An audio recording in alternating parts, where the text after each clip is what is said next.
I used to say, what if this happens? It's called the language of the poor. What if this happens? And on top of that, if this was to happen, look at the fix I'd be in. I better not try. I could always ace myself out. Then I'll tell you what changed my whole life when I finally discovered it's all risky. The minute you were born, it got risky.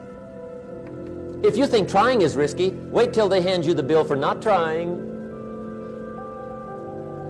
If you think investing is risky, wait till you get the tab for not investing. See, it's all risky. Getting married is risky. Having children is risky. Going into business is risky. Investing your money is risky. It's all risky. I'll tell you how risky life is. You're not going to get out alive.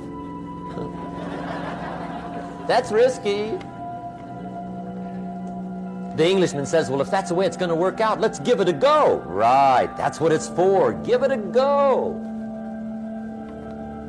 Somebody says, yeah, but I'm looking for safety and security. Fine, then huddle in a corner. We'll cover you with a sheet, bring you 3 meals a day. And we'll protect you, feed you, look after you, care for you. We won't let anything happen to you. And you'll probably live to be 100. The guy said, well, yeah, I'd live to be 100. But what a way to live. Right. What a way to live, safe and secure. Don't ask for security. Ask for adventure. Better to live 30 years full of adventure than 100 years safe in the corner. And see, it's not important how long you live. What's important is how you live. Here's the next attitude disease. We're almost through with this motley list. In fact, we're almost through. Hang on. The next one is pessimism. Pessimism, the deadly disease of always looking on the bad side, the problem side, the difficult side, checking all the reasons why it can't be done. The poor pessimist leads an ugly life. He doesn't try to figure out what's right. He tries to figure out what's wrong. He doesn't look for virtue. He looks for faults. And when he finds them, he's delighted. How ugly. This is the poor guy who looks through the window, doesn't see the sunset. He sees the specks on the window.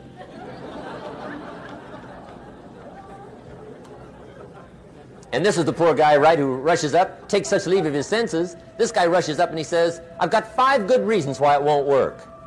He's so dumb he doesn't know all he needs 1. He's got 5.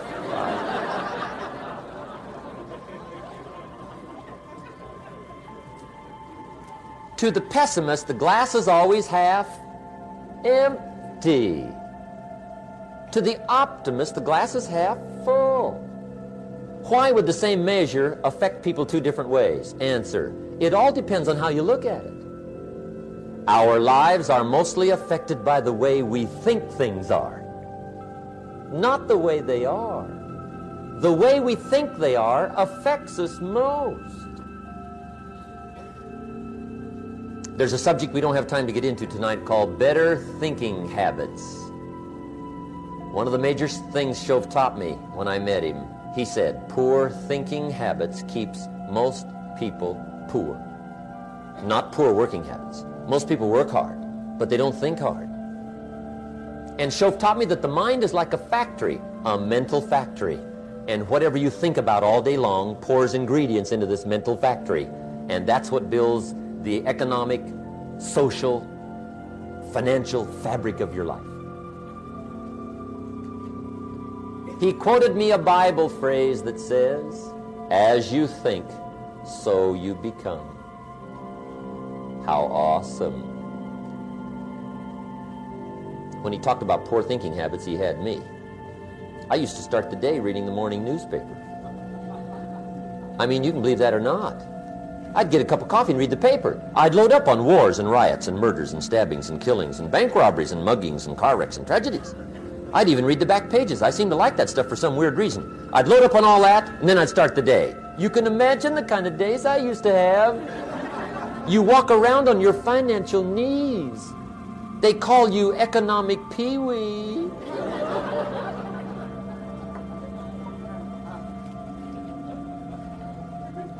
The guy says, I want to be a great leader. Wonderful. The first thing we do is follow him to his house. When we get there, we walk in and check his library, number one. Somebody says, well, why check his library?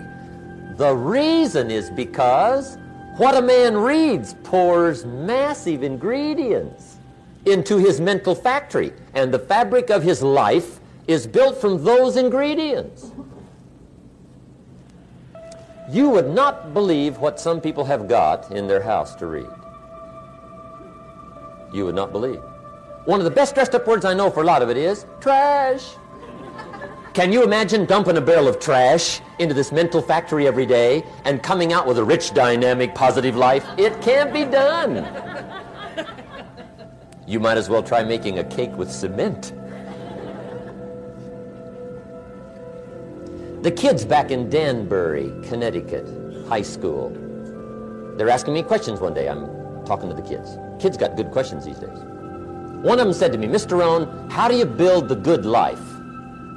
I said, it's simple. It's not easy, but it's simple. Here's how you build anything. Select the right ingredients, keep out the wrong ingredients, and it starts with thought. Everything starts with thought. So you must be wise and careful what you think about, because that starts everything. You got to be wise and careful. I asked the kids, what would happen if somebody dropped sugar in my coffee? They said, well, you'd be okay. I said, what if somebody dropped strychnine in my coffee? They said, well, you'd be dead. I said, correct. Lesson 1. Life is both sugar and strychnine. You gotta be careful. I said, what if my worst enemy drops in the sugar? They said, will you be okay? I said, what if my best friend, even by accident, drops in the strychnine? They said, well, you'd be dead. I said, correct. Lesson 2. Watch your coffee.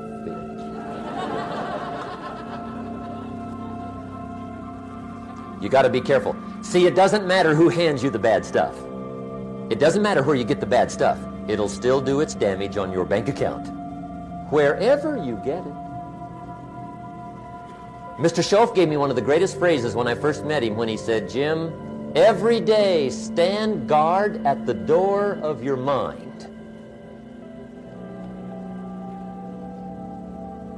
How important. Stand guard at the door of your mind.